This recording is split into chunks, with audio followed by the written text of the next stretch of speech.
Olá pessoal, tudo bem com vocês? Sejam bem-vindos a mais uma aula do nosso curso de Cálculo 1. Na aula de hoje a gente vai estudar taxas de variação quando a gente aplica nas ciências naturais e sociais. Preparados? Então vamos para a aula. Hoje então a gente vai começar a falar de aplicações do conceito de derivada, que a gente estava estudando até agora, limites e derivadas. E a primeira aula hoje sobre esse tema vai ser como a gente aplica taxas de variação nas ciências naturais e sociais. Então, para isso, eu fiz um resumo rápido aqui para a gente lembrar do conceito de derivada. E derivada, basicamente, a gente tem a variação em x e a variação em y, certo? Então, a gente tem uma função que depende do x. Se o y é uma função que depende do x, então a gente define essas variações e a razão entre elas, né, o quociente entre o ΔY pelo Δx, é assim, ó. A gente sabe que o y depende do x, então o y2 é uma função do x2, certo? Que é esse daqui, ó. O y2 é uma função do x2. Aí o y1 é uma função do x1, aqui, ok? Então, na prática, quando a gente faz essa razão entre a diferença, o ΔY pelo Δx, o que a gente está calculando é a inclinação dessa reta em vermelho, que é o que a gente conhece como a reta secante, que passa pelos pontos P e Q, sendo que o ponto P é o x1 f de x1 e o Q é o x2 e f de x2. Beleza. Agora, quando a gente pega o limite em que esse Δx tende a zero, o que esse limite representa? Esse limite é exatamente o que a gente conhece e definiu como derivada. Então, é a derivada da função y em termos de x. E a gente sabe que, dependendo da função, algumas funções básicas, a gente sabe como calcular essa derivada, porque a gente já construiu esses conceitos nas aulas passadas. Então, a gente viu derivada de função polinômio, derivada exponencial, derivada de função logarítmica, técnicas de derivação a partir de propriedades como produto entre funções, quociente entre funções, mas tudo parte dessa definição que a derivada é a inclinação dessa reta secante quando o Δx tende a zero. E aí, nesse limite, a gente chama de reta tangente. Então, é a inclinação da reta tangente ao ponto P. Quando o Q tende ao P, né, o Δx tende a zero, a gente tem, em vez da reta secante, a reta secante se transforma na reta tangente. Ok, beleza. Então tá aqui um resumo, né, do conceito de derivada, que é um limite, certo? Desse quociente de inclinações, ou seja, das taxas de variação. Agora, esse conceito ele tem aplicações em diversas áreas. A primeira aplicação básica do conceito de taxas de variação e derivadas acontece na física, inclusive porque essa matemática foi desenvolvida por Newton para explicar comportamentos físicos que ele estava observando e que a matemática, sem esses conceitos, não era suficiente. Então ele desenvolveu todo o cálculo diferencial e também o cálculo integral, que a gente vai estudar mais adiante, ok? Mas na física, para ilustrar essa aplicação na física, a gente vai começar estudando um problema de cinemática. A gente sabe que se a posição de uma partícula, de um corpo, ele for uma função do tempo, então esse corpo está variando, ele está se movimentando, ok? E se a gente ilustra o s como uma função de t, a velocidade instantânea é a derivada da posição com o tempo e a aceleração instantânea é a derivada da velocidade com o tempo. Então, a gente pode resumir essa relação pela notação linha aqui. A gente vai dizer que se a gente pega a posição e deriva uma vez da velocidade, deriva duas vezes da aceleração. Então, nesse exemplo que a gente tem, a posição de uma partícula, conforme o tempo passa, ela depende do tempo, né? A gente pode identificar essa posição calculando as posições para diferentes valores de t, utilizando t ao cubo menos 6t ao quadrado mais 9t. Tá? Então, esse é um exemplo de partícula que está se movendo, e aí a gente pode, utilizando essas ideias, essas conjecturas, analisar como a posição varia com o tempo e também se ela está andando para frente, andando para trás, se está acelerando, se está freando. Para isso, então, o que a gente vai ter que ver Primeiro a gente tem que analisar que se a posição varia com o tempo, para a gente poder fazer o análogo com o sistema físico, esse modelo matemático ele tem que nos dar quais são as unidades de medida. Então, no caso, o nosso problema diz que o S desse problema é em metros e o tempo em segundos. Ok? Então, a gente tem a posição em metros e o tempo em segundos. Tá? Agora, se a gente quiser analisar, por exemplo, a posição da partícula ou do corpo, né, no tempo t igual a 2, é só a gente, tudo onde tem t, substituir por 2, a gente vai ter 2 ao cubo menos 6 vezes 2 ao quadrado, mais 9 vezes 2. Então aqui a gente tem 8 menos 24 mais 18. Então a gente tem menos 2 isso daqui. Então, portanto, a posição em 2 é 2 ao cubo é 8. Aqui a gente tem mais 18 dá 26, com menos 6 vezes 4, que é 24. Então a gente tem 26 menos 24, que dá 2, e a posição em metros. Ok. Então se a gente fosse olhar nesse gráfico, ó, no t igual a 0, a gente está na posição 0. No t igual a 2 segundos, a gente está na posição 2. Seria mais ou menos aqui assim, ó. Ok? De fato, quando a gente plota todo o gráfico dessa função, ela é uma função que ela é mais ou menos assim, ó. Ela sobe, até que chega aqui no 1 segundo, ela começa a descer. E aí ela chega aqui no 3 segundos, ela volta a subir. Chega na posição igual a 0, depois volta a subir, ok? Então, isso daqui, se a gente for plotando muitos pontos dessa curva, dessa posição,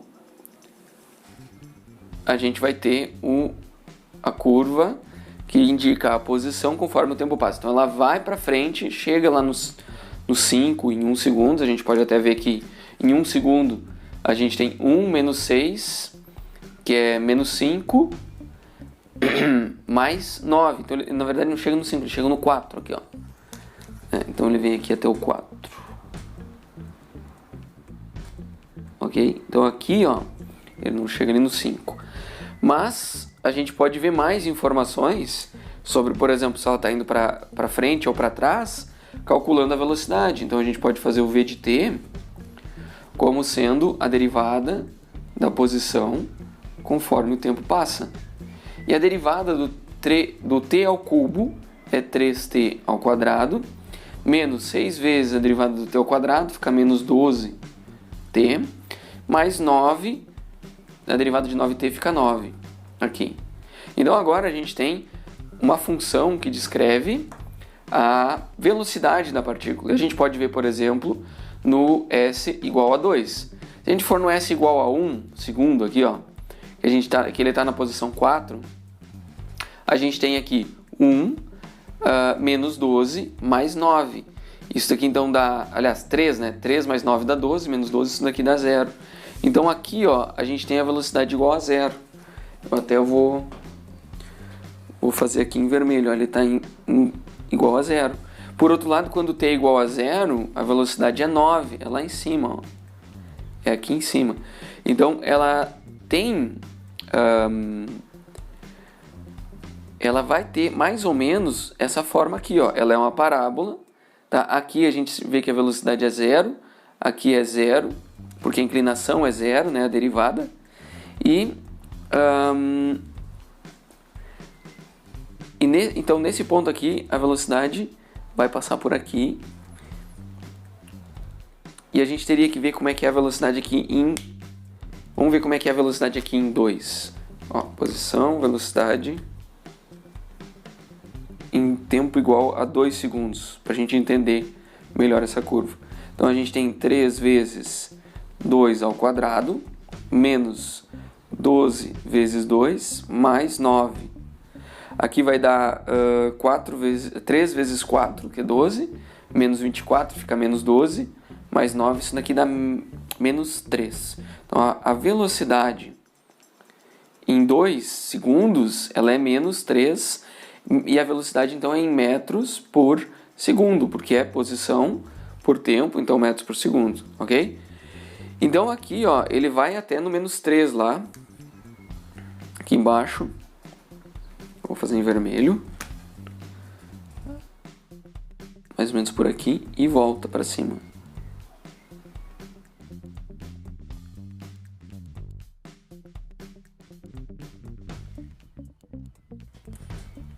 É difícil acertar esses gráficos assim à mão livre. Mas então tá ali, ó. Então essa daqui é a velocidade. Ok? Aí depois a gente pode analisar a aceleração. A aceleração, então a gente vai ver, conforme o tempo passa, ela é a derivada da velocidade com o tempo. E aí qual que é a derivada da velocidade? A gente vai ver essa função velocidade aqui, ó.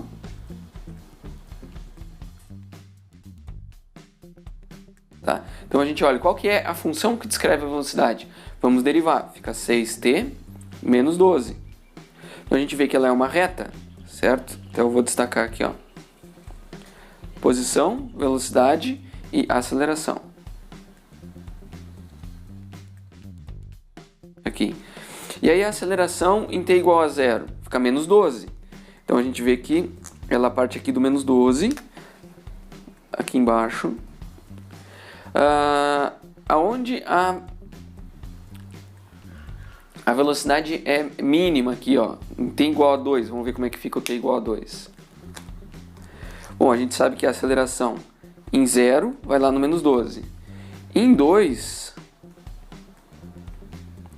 ela vai ficar 6 vezes 2 menos 12. Então é quando a aceleração passa no zero. A aceleração em 2 segundos é igual a 0. E aí, qual que é a unidade de medida da aceleração? Metros por segundo ao quadrado.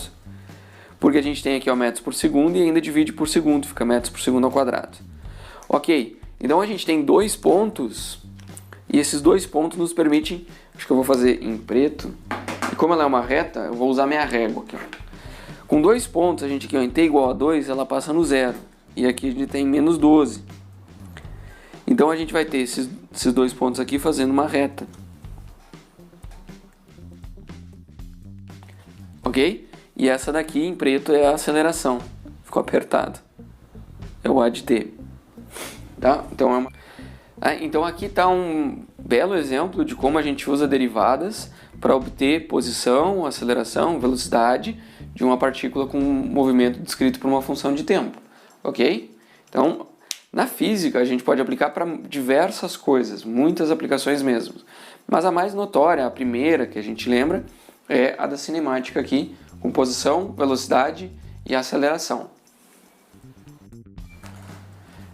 Na física a gente tem diversas aplicações, a gente pode usar para o cálculo de velocidade, para o cálculo de densidade, de massa, a gente pode usar para o cálculo de corrente elétrica, que é a taxa de variação da carga conforme o tempo passa.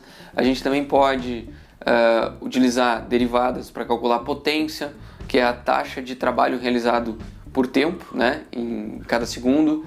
Então, conforme o tempo passa, a gente pode usar, por exemplo, para calcular taxa de fluxo de calor, gradiente de temperatura, que é a taxa de variação da temperatura em relação à posição, decaimento radioativo, taxa de decaimento radioativo. Enfim, tem diversas, na verdade, é difícil de enumerar todas as aplicações que as derivadas vão ter na física. Basicamente, a gente vai ter uma função, né, uma variável mensurável no sistema, né, que a gente correlaciona com uma outra a partir de uma equação, uma função, e aí a gente pode determinar taxas de acordo com o interesse de medida que a gente vai ter, né? Então, agora vamos ver algumas outras matérias, tá? A física eu poderia ficar dando vários exemplos aqui, mas esse daqui eu acho que já ilustra bem a aplicação das derivadas. Então, olha só, uma aplicação que a gente pode ter das derivadas na química, são várias, né? Mas uma delas é a seguinte: se a gente quiser descrever uma reação química, o que acontece? Esse exemplo aqui é um bem básico. Se a gente pega 2H2 e somar com 1O2, a gente vai ter 2H2O, tá? Então é uma equação de balanço químico. Agora imagine que a gente tenha A e B são reagentes e o C é um produto. de fato, as concentrações desses caras, do A, do B e do C, geralmente a gente vai determinar elas em mols por litro. Esse é o padrão, é o que a gente entende como uma medida padrão para concentração de reagentes químicos. Então a gente vai ter assim, ó, a concentração do A a gente põe entre esses colchetes assim para dizer que não é algo genérico, a gente está se referindo a essa quantidade, quantos mols por litro a gente tem de A, aqui, quantos mols por litro a gente tem de B, quantos mols por litro a gente tem de C. De fato, a taxa de reação, ela vai ser, a taxa média vai ser o quanto varia a quantidade de produto com o tempo.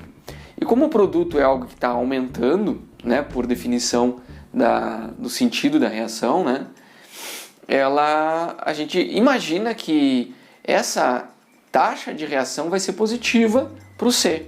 E também, como os reagentes estão diminuindo, elas vão ser negativas para os reagentes, a uma mesma taxa. Tá? Então, por unidade de tempo, a quantidade, a divisão, né, a razão entre a quantidade de produto que está sendo produzido e a quantidade de reagente que está sendo consumido, ela tem que ser a mesma, né? Porque não tem como consumir mais reagente do que está gerando produto. Ok? De fato, o que acontece aqui é o seguinte, que no limite de taxa de reação instantânea, a gente pega a taxa de reação média, que é esse delta, e pega esse valor e põe um limite em que o delta t é igual a zero, então a gente tem a taxa instantânea. Isso daqui, esse limite com delta t indo a zero, é a derivada da função que descreve a concentração do produto, ok? Da mesma forma, a gente vai ter o seguinte, a mesma taxa que o produto é gerado, os reagentes são consumidos, ok? Só que tem uma diferença básica. O produto está sendo gerado, o reagente está sendo consumido. Então, essa derivada do reagente, ela é negativa. Então, para a gente pôr uma igualdade com as taxas, a gente tem que usar o sinal negativo aqui.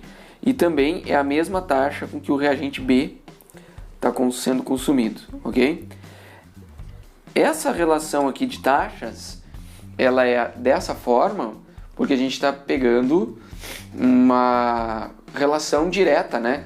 Tem uma unidade de A, uma unidade de B, para gerar uma unidade de C. Beleza. Só que geralmente as reações químicas elas são mais complexas do que isso, né? Até eu vou destacar isso daqui, ó. Ok? Então, ó, quanto esse aqui aumenta, esse daqui diminui, esse aqui diminui. Ok? Geralmente elas são mais complexas do que isso. A gente tem, por exemplo, um Azinho vezes o reagente A. Por exemplo, aqui, ó, a gente tem um Azinho vezes o reagente, mais um Azinho vezes o reagente. Então a gente tem mais um Bzinho vezes o reagente B, igual a um Czinho vezes o reagente C, mais um Dzinho vezes o reagente D. Então existe um balanço aqui, né? Não é uma quantidades diretas. Pode ser, mas não sempre. Então o que a gente chega aqui é o seguinte. Quando a gente está diminuindo aqui, então a gente tem 1 sobre A vezes a derivada do A vezes a taxa de reação do A. Isso aqui vai ser igual a menos 1 sobre B vezes a taxa de reação do B. Então a gente pondera as taxas de acordo com o multiplicador que a gente tem aqui. E aí no caso aqui o C e o D estão aumentando, então é só mais 1 sobre C aqui.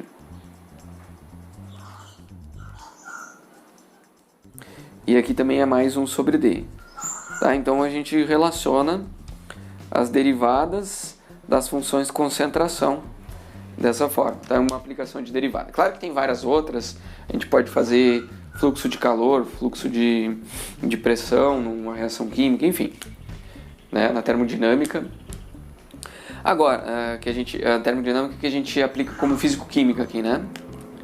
Agora, na biologia, um exemplo muito interessante de como a gente pode usar aplicar o cálculo diferencial integral, cálculo diferencial aqui, ele é quando a gente quer analisar a dinâmica populacional, ok?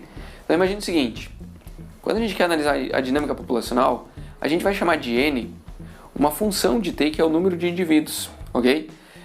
Se o número de indivíduos não varia no tempo, É meio estranho imaginar isso, porque afinal de contas, às vezes alguns morrem, outros se reproduzem, então o número de indivíduos ele sempre varia com o tempo.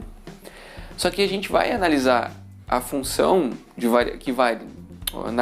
com a qual varia o número de indivíduos, se a gente conseguir definir o que é a taxa média de crescimento da população, ok? Então a gente imagina que essa taxa ela vai ser vai ter uma certa função que descreva essa taxa, ok? Agora é o seguinte, a taxa média de crescimento da população durante um certo período, né? Então se a gente pega de um tempo T1 até um tempo T2, a taxa média de crescimento ele é o ΔN por ΔT, é a taxa média. E esse ΔN é o número de indivíduos no tempo T2 menos o número de indivíduos no tempo T1, ou então o quanto variou, né?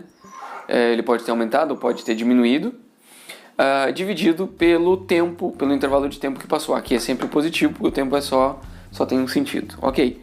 Agora, se a gente for analisar o limite em que o ΔT tende a zero, quando a gente pega duas medidas de tempo para analisar o número de indivíduos que estão muito próximos entre si, isso daqui é a derivada do n com o t. Ok? Então, a derivada do n com o t é o que a gente chama de taxa instantânea de crescimento. E essa taxa instantânea é o limite em que o ΔT tende a zero desse quociente entre o quanto variou a população dividido pelo quanto passou de tempo. Beleza. Existem vários modelos que se adaptam a cada tipo de indivíduos, né? Tem modelos para bactérias, tem modelos para animais mamíferos, enfim. Mas, no geral, tem dois modelos que são meio que padrão, que é o seguinte. O modelo de crescimento, ele considera que a taxa de crescimento de indivíduos, ela é proporcional ao número de indivíduos. Então, quanto mais indivíduos tem, mais ele cresce. E aí a gente vai chamar isso daqui de uma taxa de crescimento por indivíduos. A gente vai ter uma constante, um R aqui, vezes N. Uma constante vezes o número de indivíduos. Então, quando a gente resolve esse tipo de equação, isso daqui é uma equação diferencial que a gente aprende a resolver em cálculo 2, ok? Mas não tem nada muito extraordinário. A solução disso daqui é uma exponencial. É uma coisa assim, ok? Isso daqui é muito interessante para a gente analisar qualitativamente, porque quantitativamente, na prática, você não imagina que nenhuma população vai crescer sem limites, certo? O fato é que um modelo mais realístico para a gente descrever o crescimento de uma população, né, a dinâmica de uma população em biologia, é o modelo de equação logística. Esse modelo ele leva em consideração que essa taxa aqui, de crescimento por indivíduo, né, ela diminui com o tempo. Ela chega uma hora que ela satura, né? Chega uma hora que a população satura porque tem a ver com os recursos. Tem muito recurso ou tem menos recurso, se acaba a comida, a população vai diminuir, certo? Então, no geral, a equação que descreve a taxa instantânea de variação para a equação logística, ela é assim, ela é um R que a gente chama de R máximo, só que daí a gente tem um K menos o N sobre um K multiplicado por N. É como se essa taxa aqui, diminuísse quando o N é muito grande. Então, quando o N é muito grande, quando o N é igual ao K, a taxa fica zero, tá? Então, ela não tem mais variação. Por outro lado, quando o N é maior do que o K, a tendência é da população diminuir, tá? Então, se a gente analisar essa equação logística aqui, ela está nos dizendo que existe, se a gente começa com muito poucos indivíduos, ela vai começar com um crescimento exponencial, né, que pode ser bem modelado por esse modelo, mas num certo momento ela vai começar a saturar e vai estabilizar. E estabilizar em qual valor? Exatamente no N igual a K. Então, no N igual a K ela estabiliza. Se a gente tem mais indivíduos do que do que o limite, que é o que os recursos do ambiente permitem, ela vai decair e vai saturar em K. Então depende muito da situação em que a gente começa. Se tem muito pouco indivíduo, ela começa com uma dinâmica como esse modelo de crescimento, mas chega uma hora que ela satura, ok? Essas equações a gente não resolve nesse curso aqui, mas depois, quando a gente aprender técnicas de antiderivação e integração, a gente pode resolver equações diferenciais como essas aqui, ok? Mas aqui são dois exemplos fantásticos de como a gente pode aplicar as taxas de crescimento ou as derivadas, ok? Na biologia, a gente também pode, por exemplo, descrever a fluidodinâmica que acontece quando dentro das veias para o fluxo sanguíneo. É um problema mais físico, mas ele é aplicado à biologia. Então, existem dezenas de situações em que a gente pode aplicar.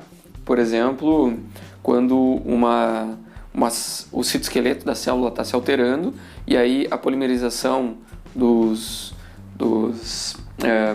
citoesqueleto ali dentro, dos filamentos do citoesqueleto, eles acontecem com uma certa taxa, que consome energia, consome uma ATP, né, consome energia, e também vai promovendo um certo deslocamento. Então, a gente, na verdade, a aplicação das derivadas, ela é quase que inumerável, tanto na física, na química, quanto na biologia, ok? Na economia, a gente pode, por exemplo, analisar o custo de produção. Se a gente pensar no custo de produção como uma função, um C de X, que nos daria o custo para produzir X produtos. Então, para produzir um produto, 2, 10, 20, 1000, enfim. Conforme a gente aumenta o número de itens que são produzidos, certo? De X1 para X2, então a gente tem um custo adicional, né? O custo para produzir X2 menos o custo para produzir X1. Isso aqui vai nos dar o custo adicional para um item, ok? Então a gente tem como ter uma noção. Óbvio que não é a mesma coisa a gente produzir de 1 para 2 ou de 500 para 501, certo? Porque existem custos fixos. De fato, o que acontece é que para entender a taxa média de variação do custo, a gente vai usar a variação no custo pela variação do produtos. Então a gente vai pegar aqui, ó, o custo de produzir X2 produtos menos o custo de produzir X1 dividido pelo número X2 menos X1. Então a gente tem o quanto aumentou para produzir tantos produtos, delta X produtos a mais, ok? O detalhe é que essa relação é o que os economistas chamam de custo marginal, no limite em que o delta X tende a zero. Claro que aqui a gente não tem exatamente zero, porque a gente não tem como produzir uma fração de produtos, não faz muito sentido. Mas quando a gente fala de produções muito grandes, a gente pode fazer, por exemplo, uma troca de variáveis, né, que não nos deu problema de números inteiros aqui. Mas a ideia não vai mudar muito se a gente analisar desse jeito. A gente vai ver o seguinte, ó, o custo marginal é a derivada do custo de produção com o número de produtos, tá? Então ele é o limite em que o delta-x tende a zero, ou seja, que a gente produza o menos número, no caso seria 1, mas o menor número possível de itens. E aí a gente vai pôr aqui no numerador o ΔC e no denominador o ΔX. Então é o limite do ΔX tendendo a zero desse quociente, é o que os economistas chamam de custo marginal. Aí você vai ter também o lucro marginal, que é a derivada do lucro. Enfim, sempre quando a gente fala de valor marginal em economia, a gente está falando da derivada da função. Então o que acontece? Olha só. Em geral, a gente costuma, para a produção, né, o custo de produção ser representado por um polinômio, tá?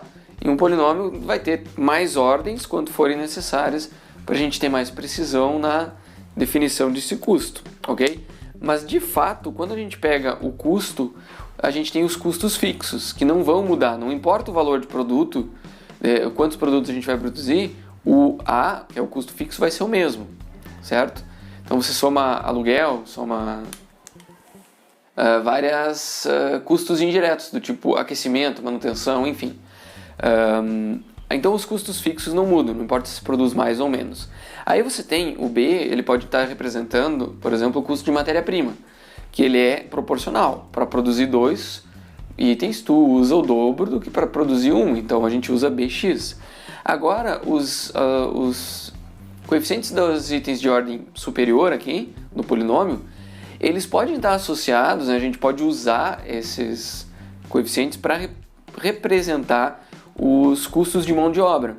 Então a gente pode ter, por exemplo, custos extras como horas extras, deficiências na eficiência de produção para grandes escalas. Então a gente pode usar ordens maiores do polinômio para descrever custos associados à mão de obra, enfim, custos diferenciados. Ok. O fato é que, por exemplo, se a gente, para ilustrar bem isso, se a gente tiver uma função que descreva um custo de produção dado por isso daqui, ó, 10.000 mais 5x mais 0,01x ao quadrado, a gente vai ter assim, ó, se a gente não produzir nenhum item, o custo fixo é 10.000, tá aqui, ok? Para produzir um item é 5, para produzir 2 é 10, e aí a gente vai somando, né, de matéria-prima. De mão de obra, daí a gente já tem outra função. Então a gente pode, por exemplo, calcular qual é o custo para a gente calcular, para a gente produzir 501 itens ou 500 itens e ver a diferença para ver a taxa média de variação.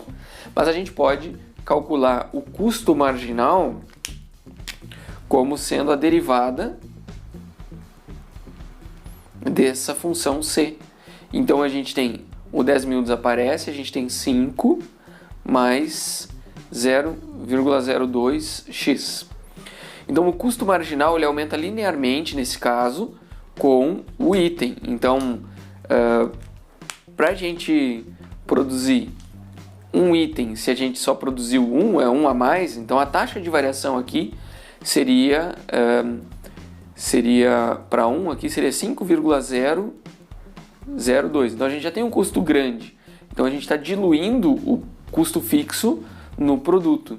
Mas olha só o que acontece se a gente quiser ver o custo marginal, ou o selinha, né? Esse daqui é o selinha, eu vou fazer selinha aqui, ó. O selinho, custo marginal. Se a gente quiser ver o custo marginal para a gente produzir 500 itens, então a gente está produzindo 500, quer ver qual a taxa de variação para a gente produzir de 500 para 501, por exemplo. Então aqui a gente vai ter 5 mais 0,02 vezes 500. Isso daqui vai dar, aqui vai dar 10 mais 5 vai dar 15 reais. 15 unidades de dinheiro por item.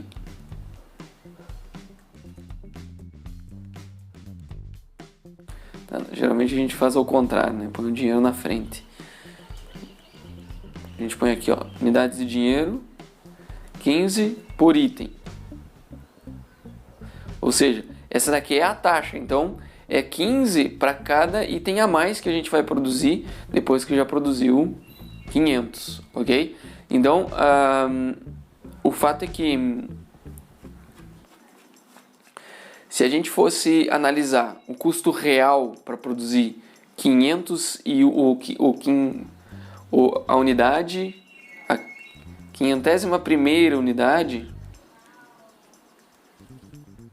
a gente pode fazer o seguinte, ó, fazer qual é o custo para produzir 501 unidades. A gente vai pegar aqui e colocar 501. E aí menos o custo para produzir 500 unidades.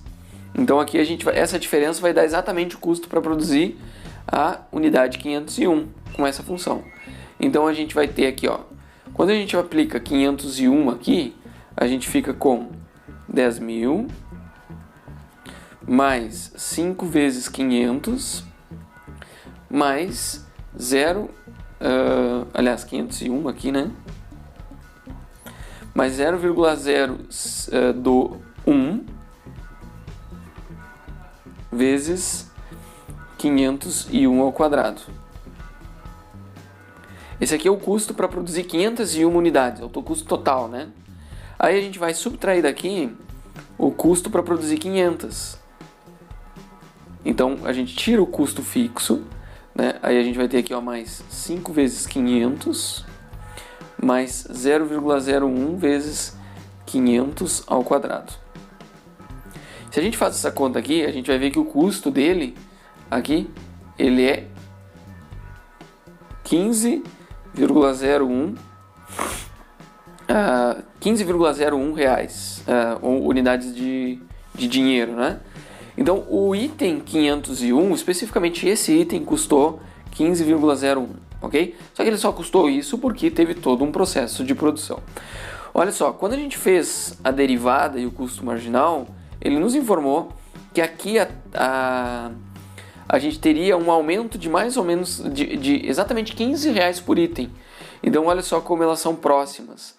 Como a produção da unidade 501 é aproximadamente o valor estimado, né, pelo custo marginal quando a gente está em 500, certo? Só que aquela coisa, não tem como produzir 500 itens e mais meio, pelo menos não faz muito sentido fazer isso, tá? Então assim, a gente poder ter a demanda marginal, a renda marginal, o lucro marginal, então todas elas funções derivadas das funções demanda, renda, lucro, etc, ok? Então essa é uma aplicação que a gente pode ter do conceito de derivada para economia quando a gente define custo, demanda, renda, enfim, assim por diante, ok? Então espero que tenham gostado da aula. Então na aula de hoje a gente começou a estudar a aplicação de derivadas, vendo como as taxas de variação podem ser aplicadas nas ciências naturais e sociais. Na próxima aula a gente vai começar a estudar como a gente obtém os valores mínimos e máximos de uma função. Lembrando que agora é com vocês, façam os exercícios, deixem suas dúvidas no fórum da disciplina. E sempre que tiver oportunidade, ajuda alguém a aprender um conceito, porque dessa forma você também aprende. Com isso a gente encerra a nossa aula. Um abraço e até a próxima!